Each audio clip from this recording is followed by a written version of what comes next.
मई 2022 अंबुजा और एसीसी का अधिग्रहण और तुरंत डेट रिस्क की चर्चाएं। जनवरी 2023 भारत का सबसे बड़ा एफपीओ और उसी हफ्ते हिंडनबर्ग रिपोर्ट।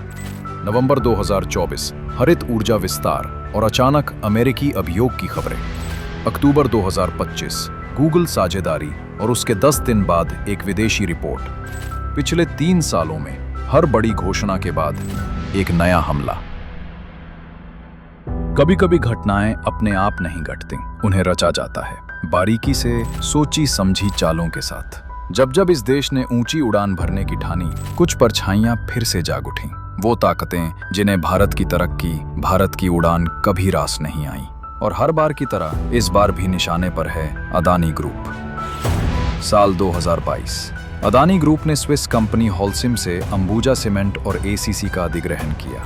$10 अरब से अधिक का ये सौदा भारत के औद्योगिक इतिहास का सबसे बड़ा निजी अधिग्रहण था। लेकिन सौदे की घोषणा के तुरंत बाद देश विदेश के कुछ विश्लेषकों ने एक नया नैरेटिव गढ़ना शुरू किया कि ये अधिग्रहण कर्ज के बोझ पर टिका है। डेट रिस्क, ओवर लेवरेज जैसे शब्द हर रिपोर्ट की सुर्खियों में थे। रणनीतिक रूप से ये एक बड़ी सफलता थी, पर इसे वित्तीय कमजोरी के रूप में प्रस्तुत किया गया।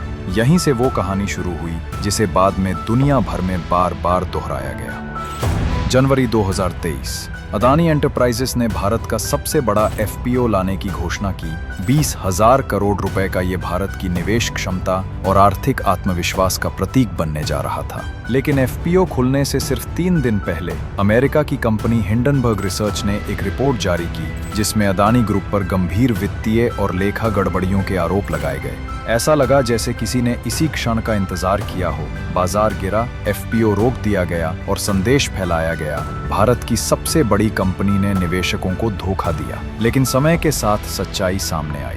2025 में सेबी ने अदानी ग्रुप को सभी आरोपों से मुक्त करते हुए क्लीन चिट दी और बाद में ये भी रिपोर्ट हुआ कि हिंडनबर्ग ने अपने कई ऑपरेशंस बंद कर दिए और उसकी कुछ गतिविधियां स्थगित समाप्त हो गई हैं। 2024 में अडानी ग्रुप एनर्जी ने विश्व की सबसे बड़ी सौर ऊर्जा परियोजना के लिए $3 अरब का पूंजी निवेश जुटाने की योजना बनाई।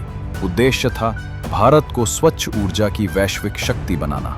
लेकिन कुछ ही दिनों बाद अमेरिका में एक कानूनी कार्रवाई की खबर सामने आई, जो कथित तौर पर एक विसल ब्लोअर शिकायत पर आधारित थी। कहा गया कि ये शिकायतें 2022 में एक अन्य नवीकरणीय ऊर्जा कंपनी से जुड़ी परियोजनाओं के दौरान दर्ज हुई थीं और इन्हीं दस्तावेजों को आधार बनाकर अमेरिकी न्याय विभाग डिपार्टमेंट ऑफ जस्टिस ने अदानी ग्रुप से जुड़े कुछ कर्मचारियों पर एक इंडाइटमेंट सार्वजनिक किया। हालांकि अमेरिकी कानून के तहत उन विसल ब्लोअर्स के नाम पूरी तरह गोपनीय रखे गए। अदानी ग्रुप ने इन आरोपों को पूरी तरह निराधार और राजनीतिक रूप से प्रेरित बताया। बाद की जांचों में ये भी स्पष्ट हुआ कि इन आरोपों का कोई ठोस प्रमाण नहीं मिला। मामला बेबुनियाद साबित हुआ। फिर भी कुछ सवाल आज भी गूंजते हैं। आखिर वे विसल ब्लोअर कौन थे? क्या उनका उद्देश्य सच उजागर करना था, या फिर उस अमेरिकी कानून के तहत मिलने वाला आर्थिक इनाम हासिल करना? या ये सब एक रणनीतिक समयबद्ध कदम था जब भारत का स्वच्छ ऊर्जा अभियान दुनिया का ध्यान खींच रहा था? अक्टूबर 2025 अदानी एंटरप्राइजेस ने गूगल के साथ $15 अरब की ऐतिहासिक साझेदारी की घोषणा की।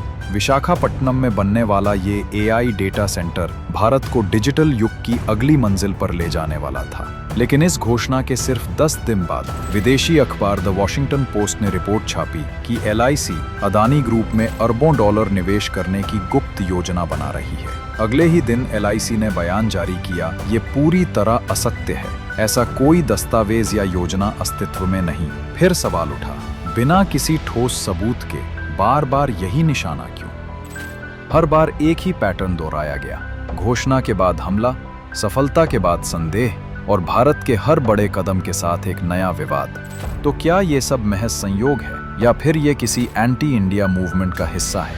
एक सोचा समझा हमला भारत की विकास यात्रा पर।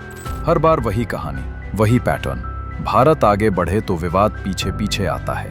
क्या ये सब महज घटनाएं हैं या कोई सोचा समझा पैटर्न? क्या हम इन संकेतों को अभी भी नजरअंदाज करेंगे, या आखिरकार इस साजिश की परतें खोलेंगे? क्योंकि शायद अब वक्त आ गया है पूछने का, कौन लिख रहा है भारत के खिलाफ ये कहानी और क्यों?